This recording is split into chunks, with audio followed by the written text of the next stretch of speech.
The chilling date of March 27, 1977, marks the deadliest aviation disaster in history. A day that started like any other, under the clear skies of the Canary Islands, yet soon turned into an unthinkable catastrophe.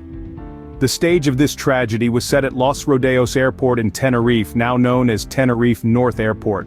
On this fateful day, two Boeing 747 airliners, one belonging to the Dutch airline KLM, the other to the American carrier Pan Am, found themselves on a collision course that would claim the lives of 583 people. Under normal circumstances, these two jumbo jets would never have been at Los Rodeos Airport. They were destined for Gran Canaria Airport, a much larger facility capable of handling the size and volume of traffic these jumbo jets represented. But fate, it seems, had other plans. In an unexpected twist, a bomb threat at Gran Canaria Airport forced the redirection of several flights, including the ill-fated KLM and Pan Am jets, to the smaller Los Rodeos Airport. The sudden influx of aircraft, far beyond the airport's usual capacity, caused a chaotic congestion on the taxiway. Rows of planes were parked in an impromptu manner, effectively turning the taxiway into a parking lot. And as if the circumstances weren't challenging enough, Mother Nature decided to play her part. A thick blanket of fog began to descend on the airport, reducing visibility to near zero and further complicating an already precarious situation. In the midst of this chaos, the KLM aircraft made a fatal decision, attempting to take off without proper clearance. Unbeknownst to its crew, the Pan Am plane was still on the runway, invisible in the dense fog. The stage was set for a disaster of unprecedented proportions. A seemingly ordinary day took a horrific turn, plunging into a disaster that would reverberate through the annals of aviation history. As we delve deeper into this story, we'll explore how a series of unfortunate events and miscommunications culminated in the worst aviation disaster the world has ever seen. This is the story of the Tenerife Airport disaster. An unexpected bomb threat at Gran Canaria Airport set the stage for the disaster. That day, an anonymous call claimed a bomb was hidden within the premises. This was no empty threat, but a genuine crisis that shook the airport's operations to its core. A state of panic ensued, and the immediate priority was the safety of passengers and staff. The decision was made swiftly. Multiple planes, including a KLM aircraft and a Pan Am airliner, were diverted to the smaller Los Rodeos Airport in Tenerife, Canary Islands. This was an unplanned detour, an inconvenience that disrupted the flight schedules and travel plans of hundreds of passengers. But safety came first, and the diversion was considered a necessary measure. The Los Rodeos Airport, however, was ill-equipped to handle the sudden influx. This airport, smaller than Gran Canaria, was not designed to accommodate such a large number of aircraft simultaneously. The diverted planes, therefore, had to be parked on the taxiway. This parking arrangement, a far cry from standard protocol, resulted in an unusual and chaotic congestion on the ground. The airport was a hive of activity, with ground crew, pilots, and air traffic controllers working tirelessly to manage the unexpected situation. The airport was bustling, filled with the hum of engines, the chatter of crew members, and the occasional announcements over the loudspeakers.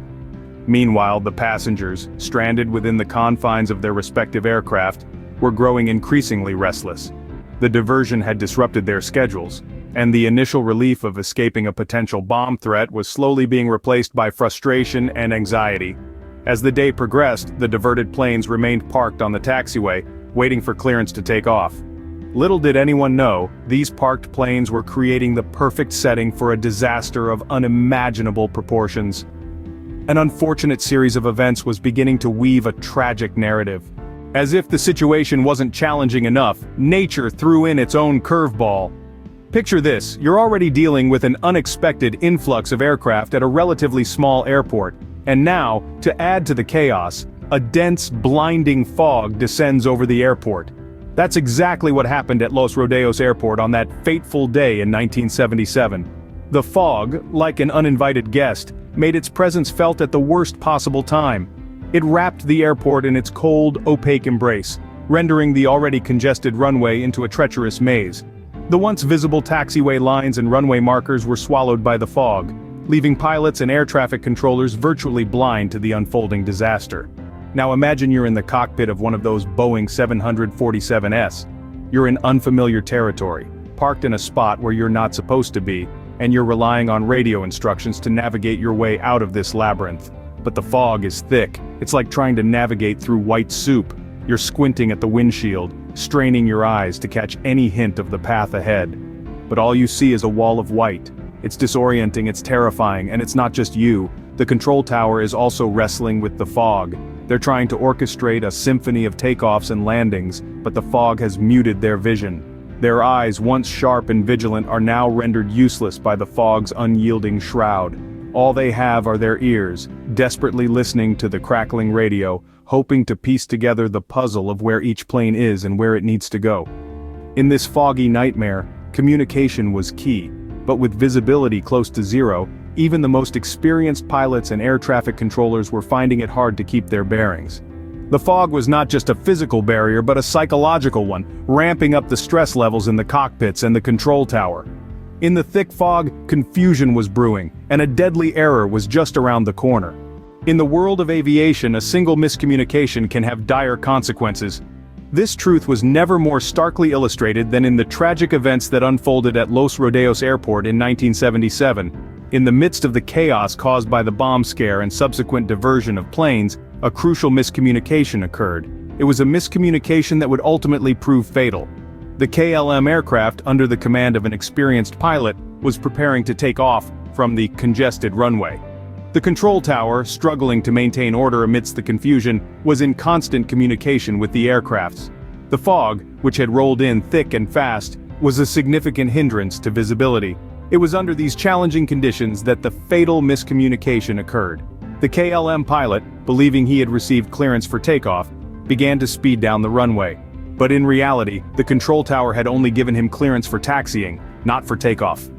The control tower's message to the KLM aircraft was, unfortunately, misunderstood. This misunderstanding was not entirely the fault of the pilot or the control tower.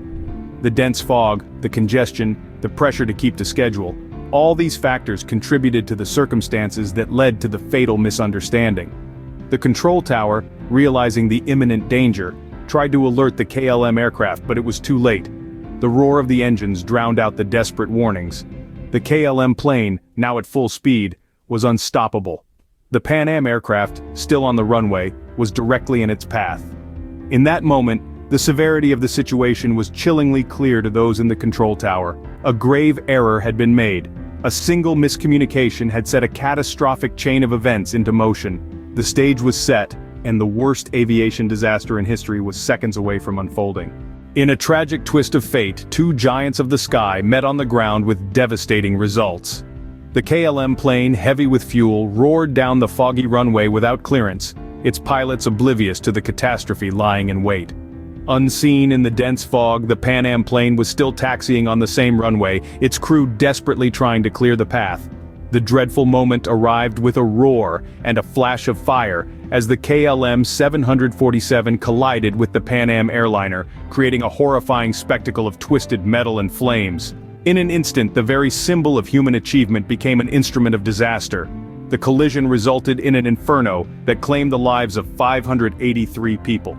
The haunting wails of sirens echoed across the Canary Islands as rescue teams battled the flames, a chilling soundtrack to a tragedy that should never have happened.